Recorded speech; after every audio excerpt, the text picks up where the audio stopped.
Well, you heard Dave read 1 Peter 2:16 a few minutes ago. It says, "Live as free men, but do not use your freedom as a cover-up for evil. Live as servants of God."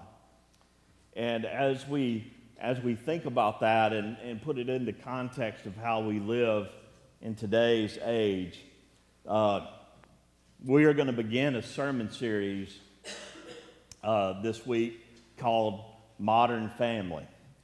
Now, some of you may watch the television show Modern Family, and I'm going to tell you it's not about that at all.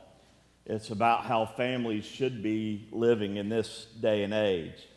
And today, we're really going to focus on this idea of pursuing a pure and healthy way of life.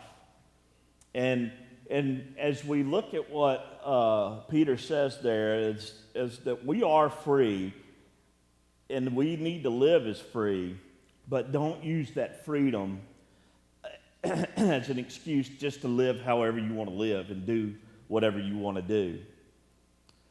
We were talking about this week, and what we were going to focus on this week, and George said he was talking to a friend of his that was in student ministry, and what this guy told George just kind of took him aback a little bit.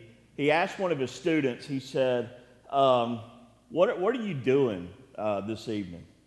What are your family's plans? What are y'all going to be doing together?"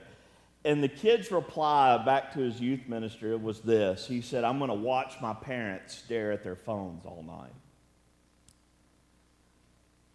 Listen, technology is an important thing, and technology does great things for us and allows us a lot of luxuries and frees up time, supposedly. But the fact of the matter is that anything that we have can be used and be perverted in such a way that it becomes a detriment to us. And so I want us to think about technology today and how we use technology and kind of what it does to us. Now, I want you to keep this in mind, that the advances in technology were not unforeseen by God. You know, we think about things in the ways that they used to be and the ways they are now, and how times have changed. But let me tell you, these times have not changed without God being aware of what has changed. In fact, you almost think that maybe, just maybe, Paul foresaw Facebook and Twitter. And when I say that, let me just tell you this. Listen to what he says in 1 Timothy chapter 6, verse 4. He says, "They are conceited and understand nothing. They have an unhealthy interest in controversies and quarrels about words that result in envy, strife, malicious talk, evil suspicions." Now, if that doesn't sound like what a lot of goes on social media, I don't know what is. You know, and maybe Paul just foresaw, maybe not the advances in technology, but he saw that the things that were going on in the society then are still the same things that go on in society today. Now, I want you to understand something this morning. This is not just an anti-technology sermon or saying that God is against technology or hates technology or anything like that. Now, I do have to admit, though, that as a member of supposedly Generation X, that's what sociologists have given the moniker for my generation, and we're supposed to be the first generation that really embraced this idea of technology and what technology can do. But I have to admit, I've gone into the information age kicking and screaming. I'm not really a very computer savvy type person, and even though I enjoy technology and using technology, I don't really understand how any of it works or anything like that. But to say that all of it's just evil in and of itself is not a really healthy attitude to take. because we certainly don't believe that around here. You know, we use technology to our advantage in the things that we do, in some of the things that we present and how we present it. But I will tell you this, that there are problems that arise with it. Ephesians chapter 6, verses 12 and 13 says, "For our struggle is not against flesh and blood, but against the rulers and against the authorities, against the powers of this dark world, and against the spiritual forces of evil in the heavenly realms. Therefore put on the full armor of God, so that when the day of evil comes, you may be able to stand your ground, and after you have done everything, to continue to stand." You know, technology affects all of us. Whether we want to embrace it or not, we have to admit that it affects all of our lives. Even if I still see some people who, you know, kind of say, I still don't have a computer in my house, and I still don't do this, and I still don't do that. You know, that doesn't mean that you are free of technology in your life. You still use it on a daily basis, whether really you want to or not. So we have to understand how it has kind of taken over our society in a lot of ways. But I will tell you this, that there is a difference in the way we use it and the way that sometimes we allow it to use us. There's a difference in pure and impure. And there is a difference in healthy and unhealthy. And we need to be willing to see that in our lives and see how it affects us in our lives. In Philippians chapter 4, verse 8, the Apostle Paul says, "Finally, brothers, whatever is true, whatever is noble, whatever is right, whatever is pure, whatever is lovely, whatever is admirable, if anything is excellent or praiseworthy, you need to think about these things."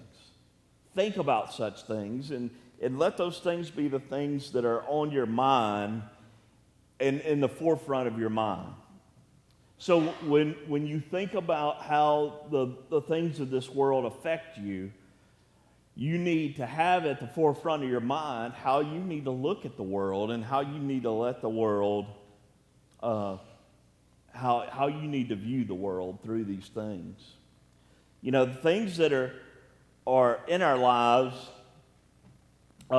we can use, and they're permissible, but they're not always good for us, and they can still damage us. In 1 Corinthians chapter 6, verse 12, the Apostle Paul says, "Do you not know that the saints will judge the world? And if you are to judge the world, are you not competent to judge trivial cases?"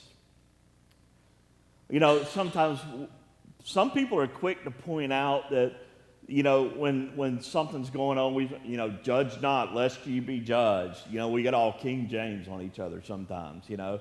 And we tell people that you should never judge people. Well, really and truly, the Scripture doesn't tell us not to ever judge people. It really doesn't. But what it tells us is that if we're gonna judge people, we've got to be ready to receive judgment on ourselves as well.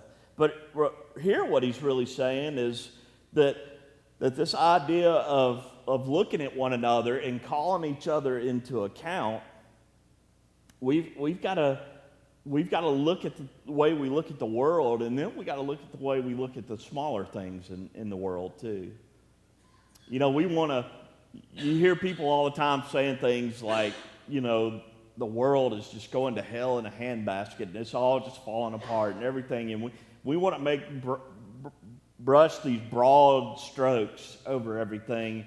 But when we get down into it, there's specifics in our lives that we can do and think about to really change the way that we are and change the way that we think and change the way that we live and change the things that we do. And so we need to think about these things, like Paul said in Philippians. So what is pure? What is it that makes us pure? And when you specifically put that in the context of technology, what is pure when we come to this idea of technology? You know, it's so prevalent to just spend time just looking at things and getting on the internet, and you can look up anything. You can find any information about anything in the world, and it's just right there at your fingertips. And that's a good thing in some ways, but it can definitely be a bad thing in some ways. Because when we are thinking about purity, when we're thinking about what really we ought to be doing and how we look at things, we need to think about this access we have to this information all at once. You know, the other day in sermon prep we were talking about it. There was a point in time that if a guy wanted to look at something that he wasn't supposed to look at, if he wanted to look at pornography or if he wanted to look at those sort of things, he actually had to go somewhere and stand in front of somebody and pay for it over a counter. He had to buy a magazine or buy this or buy that or go somewhere, and he had to actually let it be known that was something that he wanted in his life. And even if it was just that clerk in that store, then somebody else had to know, and you had to share it with them. But now all you got to do is you get in the privacy of your own home, and you're just a couple clicks away from all kinds of terrible, terrible things. You know, and we have to think about, when we think about purity and what God really wants us to be and what He really wants us to do, we have to think about what we allow into our hearts and into our minds and into our brains. You know, it's one of those things that I remember. I remember different things throughout my life, and my dad, you know, trying to instill to me the way that we treat other people and the way we look at other people and the things that we think about and all those different things, and I try to live those lessons out in my life now.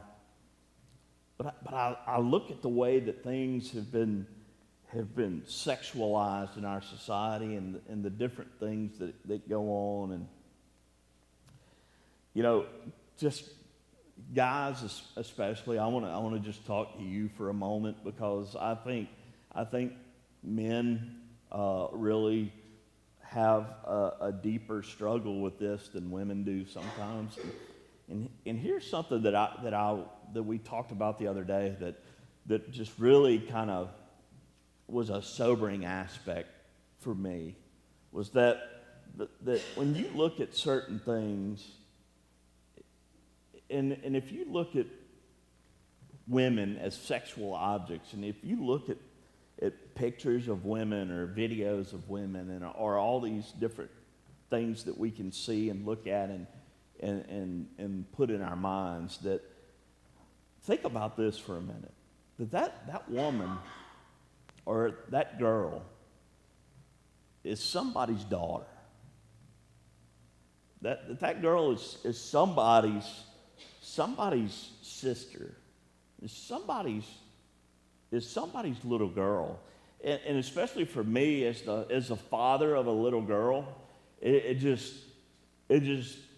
enrages me to think about that somebody might look at my child in a way that is not pure. And the fact that we kind of okay it for ourselves in certain areas, but the fact of the matter is that they're all these ladies, all these girls, all these women, they are somebody's daughter, they are somebody's child, they are somebody's sister, they are somebody's something. And we got to think about with everything that we do, and not just with pornography or anything like that, but even the things that we read, the things that we allow ourselves to be open up to, music that we listen to, anything, we need to ask ourselves questions along the way. Is what we're doing, does it lift up or does it tear down?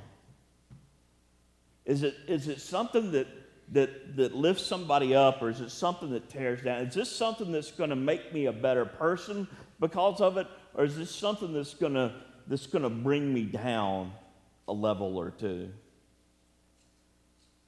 And then you think about this, that is this something that you would share with people that are around you? Is this something that you would share with your husband or with your wife? Or would you let your kids see this? Would you share this with anybody that was around you? Would you share this with somebody that was in your Sunday school class or in your small group?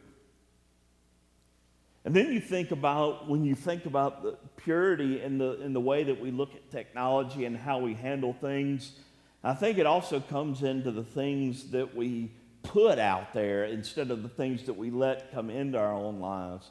So what is your purpose in posting the things that you post on social media?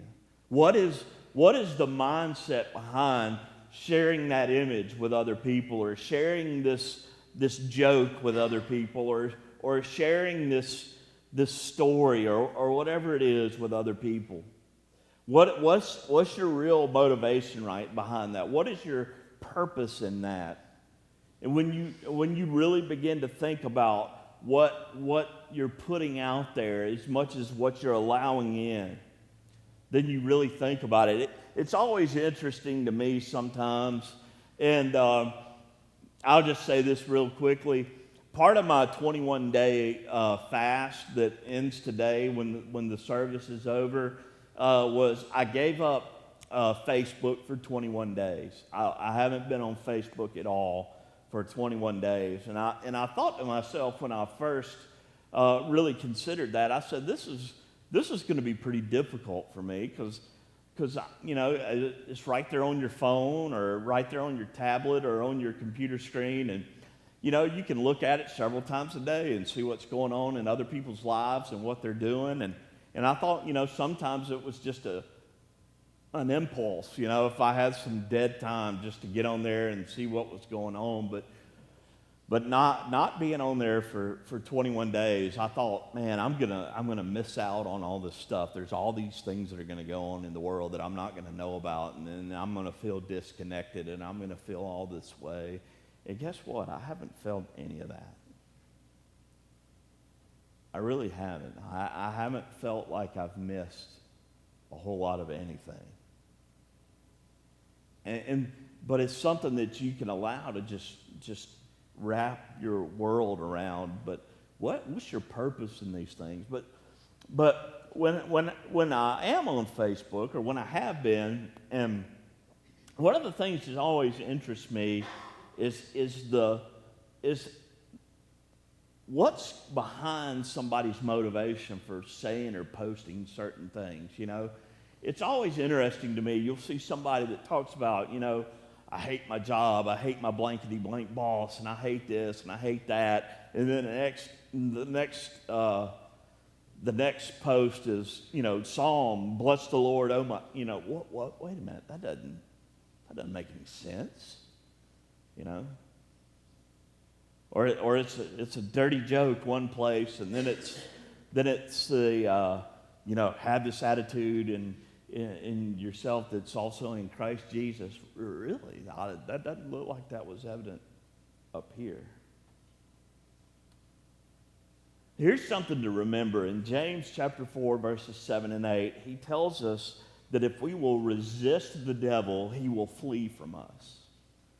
We kind of have this devil made me do it attitude. Well, I was in the moment, I was angry, or I was this, or I was that, and I did these things, and I thought these things, and I said these things, and the devil was just in me. But if we want to act like the devil is this force that we can't overcome, that when he just wants to worm his way into our lives, that we can't do a whole lot to stop it.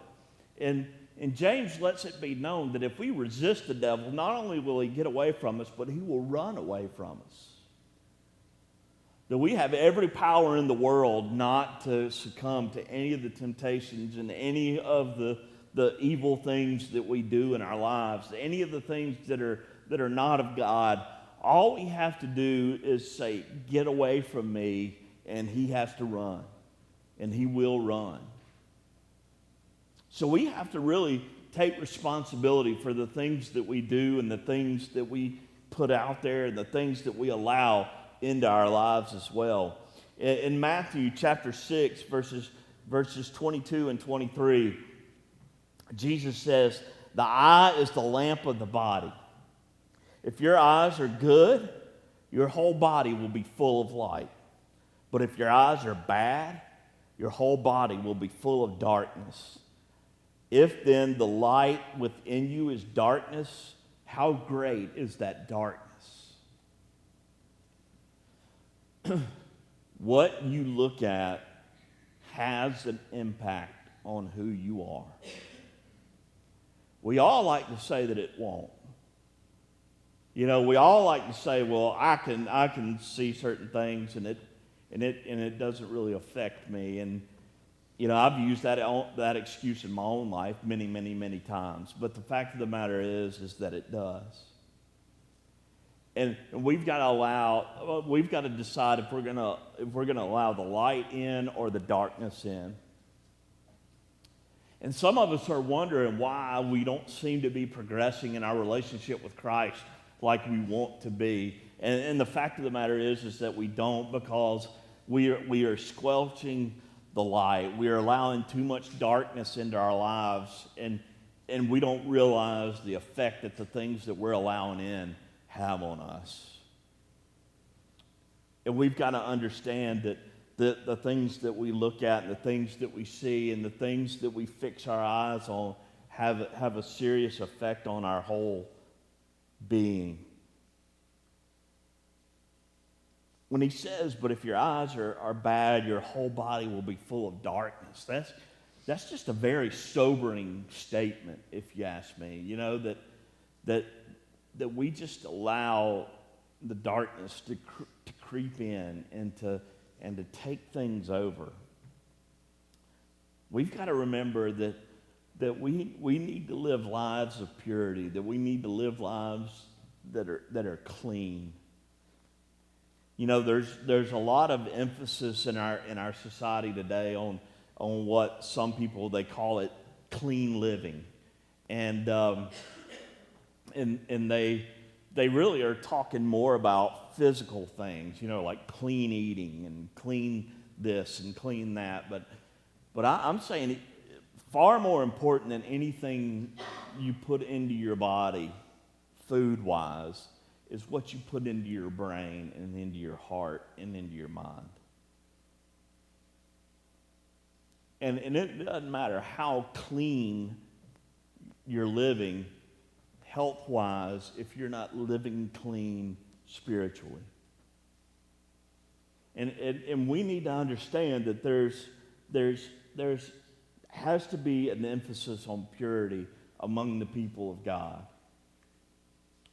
And we have to be even more vigilant about it than ever before because of what we talked about with technology, and it's so readily available and so easy to get access to that you don't have to worry about the stigma of going to this place or that place because you don't have to go there anymore. All you have to do is sit in your own house and click a few buttons.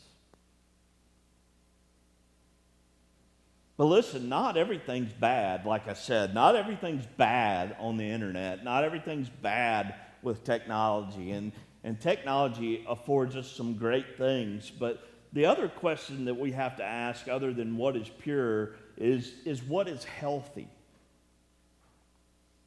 You know, and healthy is something that we got to think about because, listen, you might be spending all your time on the internet and all your time on social media and all your time doing all those things, doing very positive things.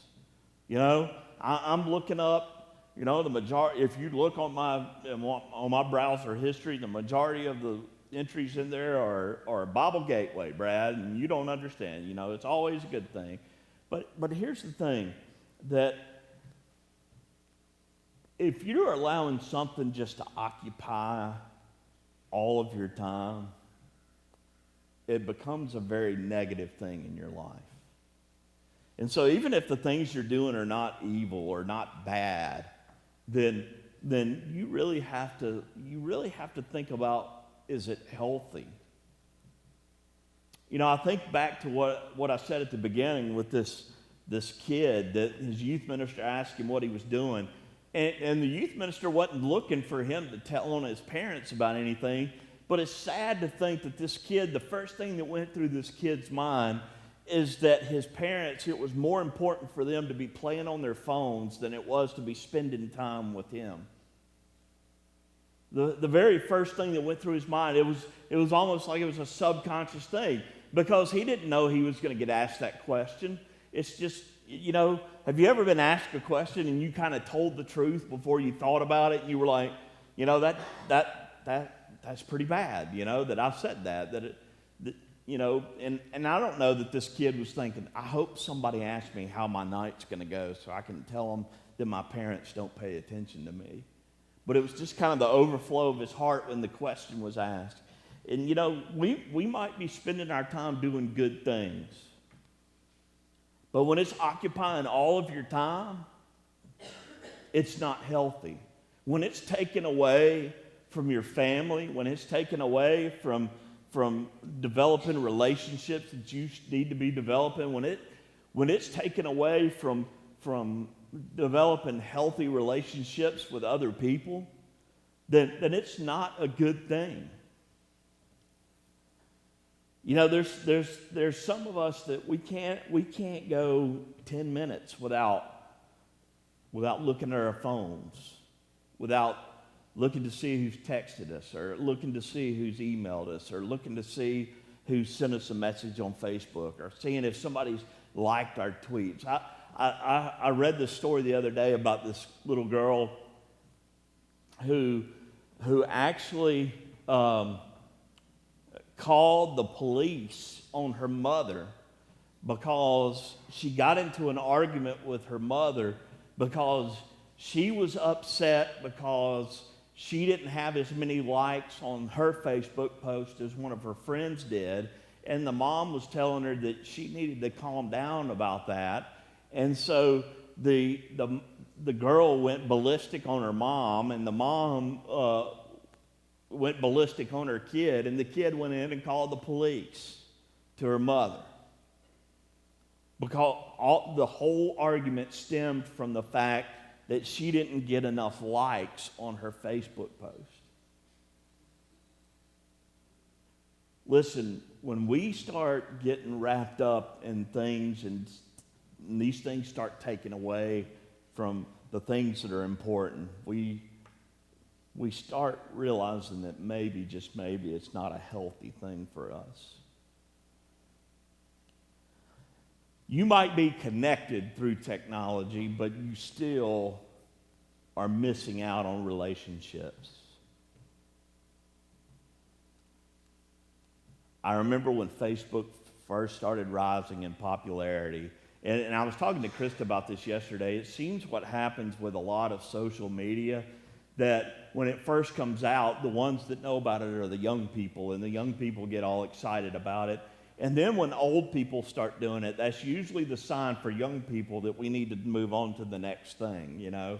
So when Facebook was first out and it was popular, and it was all these young people that were doing it, it was all these high school and college age kids, and I would hear them comparing to each other how many friends they had. You know, I've got 500 friends. Well, I've got 700 friends, and all these things. And the reality of it is that it's impossible to know 500 people intimately, to have a real relationship with 500 people, to know about them, for them to really, truly be friends. I really think if Facebook wanted to be honest, they would not call them friends. They would call them acquaintances. You know, I have 500 acquaintances, or at least I have 500 people that at least know somebody that I know somewhere along the line. And yet, we have these people that have all these friends on Facebook and all these things, followers on social media and all these things, but yet they have no real social interaction in the real world with real people. That they can have a conversation online, but they can't stand in front of a person and look them in the eye and talk to them. And then there's this thing that I call social media courage, where people will say all kinds of things on social media that they would never have the guts to stand in front of another person and say. And all these things, and we got to realize that people are missing out. The interpersonal relationships are suffering because of this unhealthy attraction to these things. And some people are substituting technology for these real relationships. And what's even worse is there are parents that are substituting a digital babysitter for real parenting. That they just are like, just put little Johnny in front of a video and he'll be fine, or just hand him an iPad, or just do this, or just do that, or let them go play their video games, and that'll just occupy them, and that'll free me up to do whatever it is that I want to be doing. It's funny. I was one of my sister-in-laws, who I'm not going to name because you'll understand when I tell the rest of the story, but one of my sister-in-laws during Christmas was talking about how hard it was to do certain things with her kids. And so she was saying that, that she has to just send her kids off to grandma or to find a friend for them to go on so she could do certain things. And I could just see, and I was like, my mom's head is about to explode. I could just see it coming, My mom just kind of had as much as she could take, and then she starts in on, well, I used to go to the grocery store with 4 kids and 3 of them in diapers. And I used to do this and I used to do that. and the comeback to from my sister-in-law was, well, I don't have to do that. I don't have to do that anymore. And we allow these things to come in and be substitutes for real responsibility and real parenting and real relationships. So it's not just that we're doing bad stuff with technology. It's the fact that when technology takes over our lives, it becomes a bad thing in general. And so how do we combat these things? I'm going to give you 4 very simple actions that I think will make a huge difference in your life as far as how you deal with these things. And the first thing is found in Romans chapter 12, verses 9 and 10. He says, love must be sincere, hate what is evil, cling to what is good, be devoted to one another in brotherly love, honor one another above yourselves, never be lacking in zeal, but keep your spiritual fervor, serving the Lord, be joyful in hope, patient in affliction, and faithful in prayer. And that first way is just to cling to the things that are good. Cling to things that are good. What are the things that are good in your life? Cling to those things. The people in your life that are good, the relationships in your life that are good, cling to those things. The second one is found in 2 Corinthians chapter 10, verse 2. He says, I beg you that when I come, I may not have to be as bold as I expect to be towards some people who think we live by the standards of this world. We need to understand that we have a different standard. we kind of have this attitude sometimes that everybody else is doing it, so I might as well do it too. The fact of the matter is that we as Christians are called to live by a different standard, and we need to allow ourselves to live by that different standard, and we also need to be willing to stand up for that different standard in this world. Hebrews chapter 12, verses 7 through 11 brings us into the next phase, and it's this. It says, endure hardship as discipline. God is treating you as sons, for what son is not disciplined by his father? If you are not disciplined, and everyone undergoes discipline, then you are an illegitimate children and not true sons. Moreover, we have all had human fathers who disciplined us, and we respected them for it. How much more should we submit to the Father of our spirits and live our Father's discipline out for a little while as they thought best? But God disciplines us for our good, that we may share in his holiness. No discipline seems pleasant at the time, but painful. Later on, however, it produces a harvest of righteousness and peace for those which have been trained by it. We've got to bring in some discipline into our lives. We need to bring in discipline in our own lives. And listen, parents, it's hard for us to discipline our children if we are not willing to have discipline in our own lives. We can't live by this do as I say, not as I do attitude. But here's the thing. We've got to understand the value of discipline. We've got to understand the value of bringing that in. Chris has been a teacher for a little over 15 years, and it's very easy for her to tell what kids get disciplined at home and which ones don't. And here's the thing that is true of all children. All children want discipline. They all want it. Because here's what discipline tells a child. Discipline tells a child that you care. That you care about them, that you care what happens to them, that you care about them growing up and having the things that they need and understanding those things. And kids that grow up with no discipline are angry. Sometimes we think kids get angry because we discipline them. No, they get angry because they don't have any discipline in their lives. They get angry. They get angry at the world. They get angry at their families because there was something missing there that should have been there. And if you think you're doing your kids a favor by not bringing discipline into their lives, then you are delusional.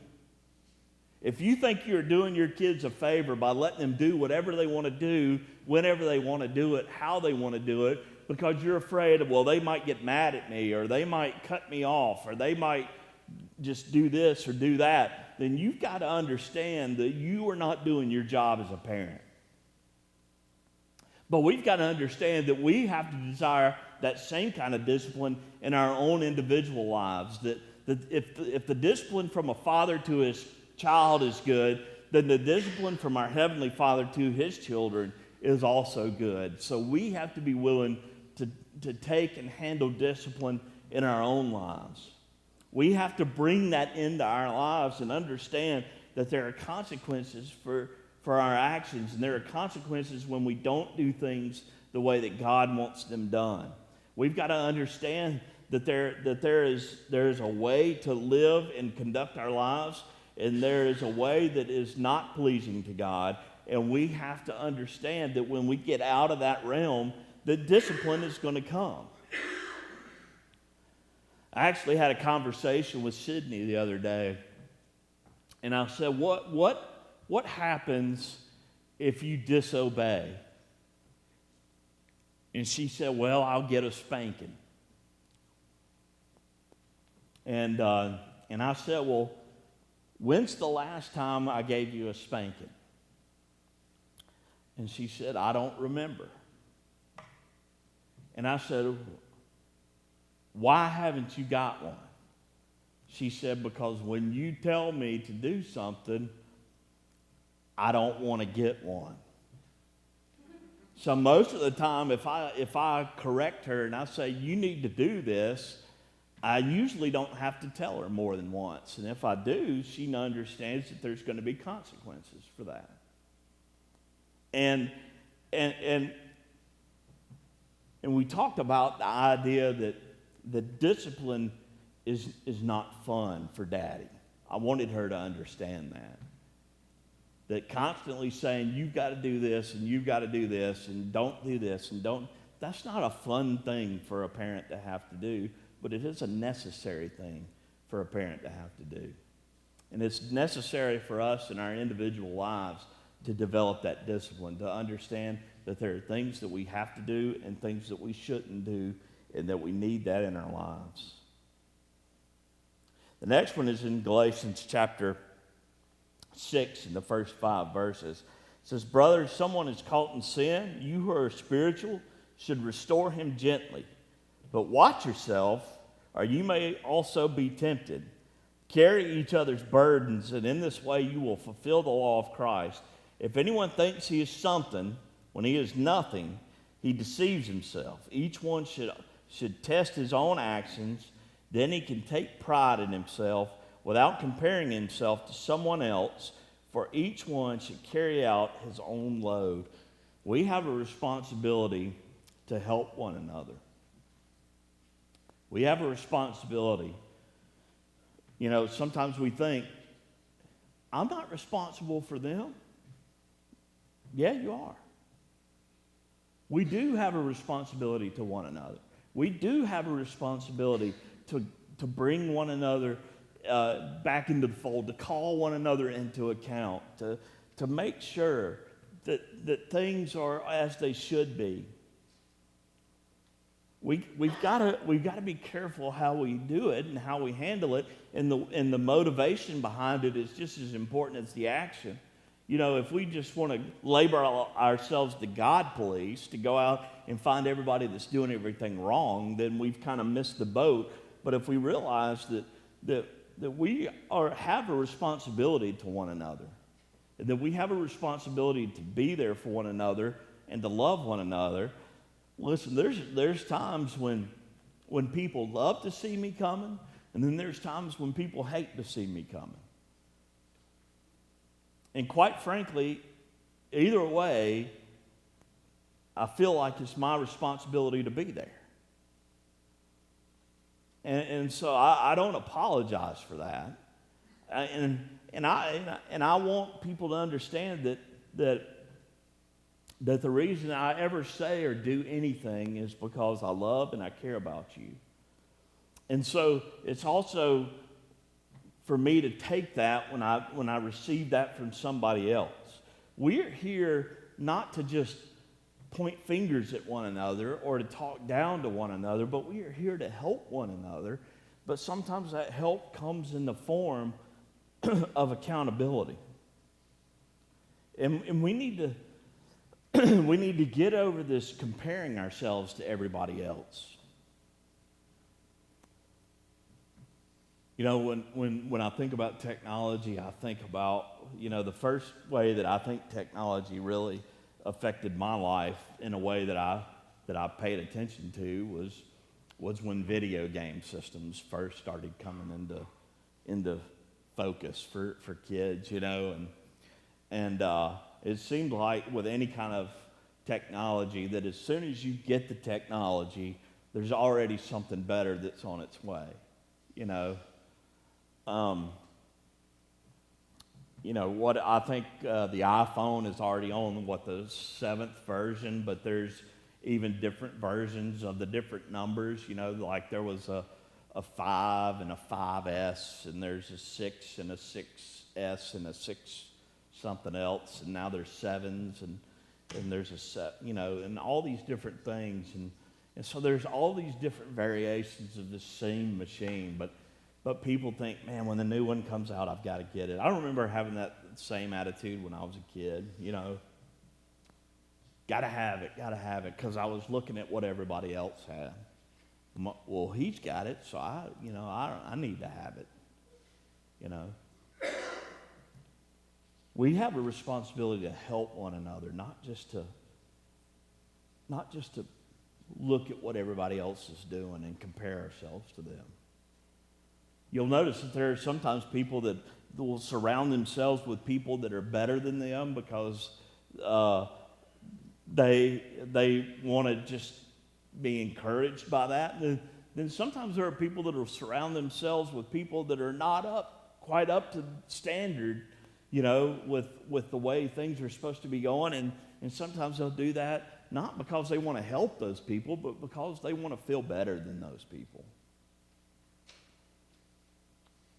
We are called to help one another and to be there for one another. Listen, technology is something that is not going to go away. But like I said in the beginning, it's not something that God is unaware of, and it's not something that He's afraid of. And some of you are sitting here this morning and you've listened to all this and you're like, Brad, you know what? Technology just really doesn't affect me at all. And I really just kind of didn't even listen to a whole lot of what you said. And so, you know, I don't know. But then you're going to get out of here and you're going to go over and you're going to get in your car that's run by a computer.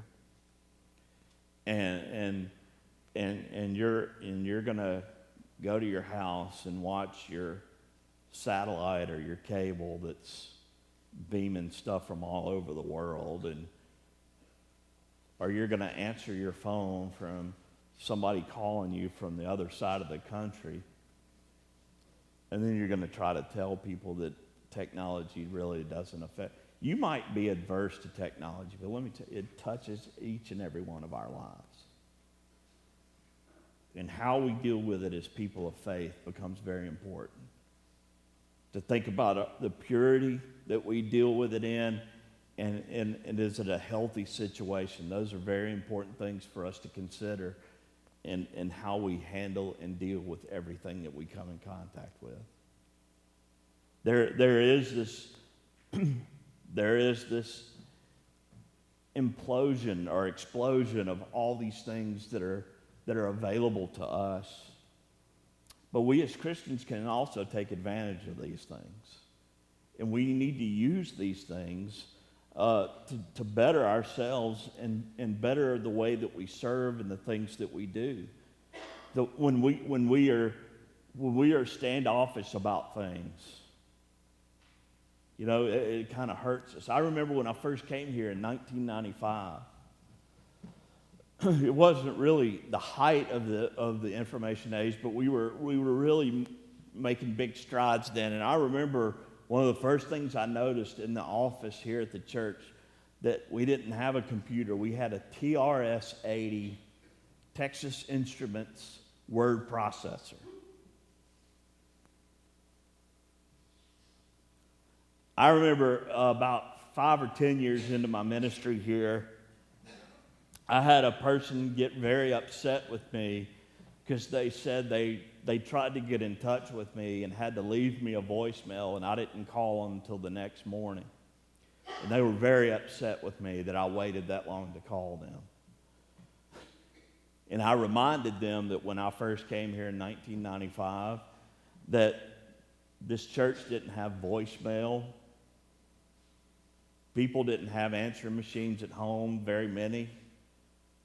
That a lot of times nobody had a cell phone. Some people at that point in time had pagers.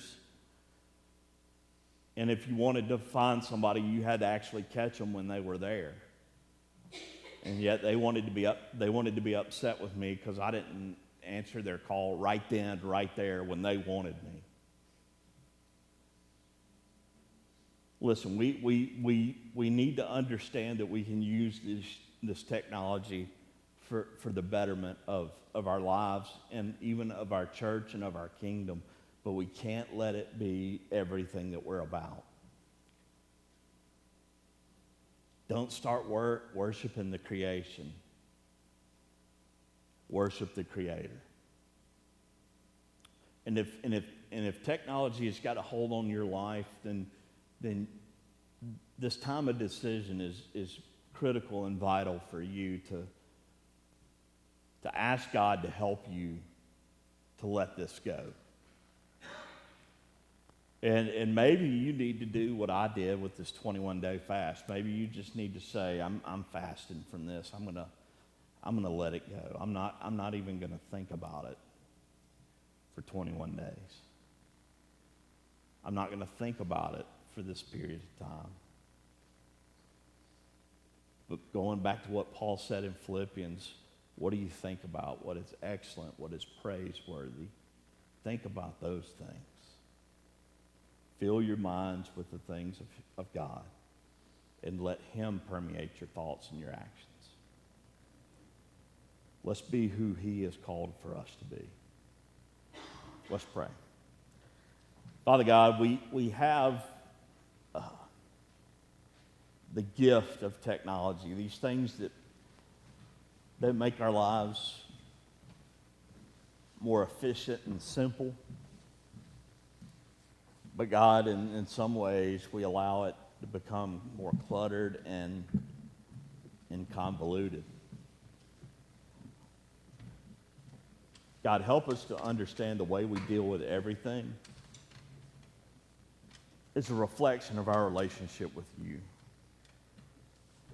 How we handle ourselves and how we handle the things that you've given us, how we look at things and how we deal with things. And God, just help us to have that at the forefront of our mind. Help us to understand what it is to have the kind of relationships with people, and not just people through a screen, is. To have actual conversations and not just to type it in a text message. God, to really understand the power of actual interaction with people and the importance in that, God, of increasing your kingdom. God, help us to understand that what you've given us can be used for your glory. And God, that we need to think about our purity, and we need to think about the health of our relationship in relation to how we deal with the things that we have. God, be with us in this time, be with us in this place, and be with us in this moment, and help us to be ready to do what you want us to do. And God, if there needs to be a decision made for you, God, I pray that you give us the courage to stand up and stand out and follow your lead. Be with us now and guide us and direct us. And we ask this in Jesus' name. Amen.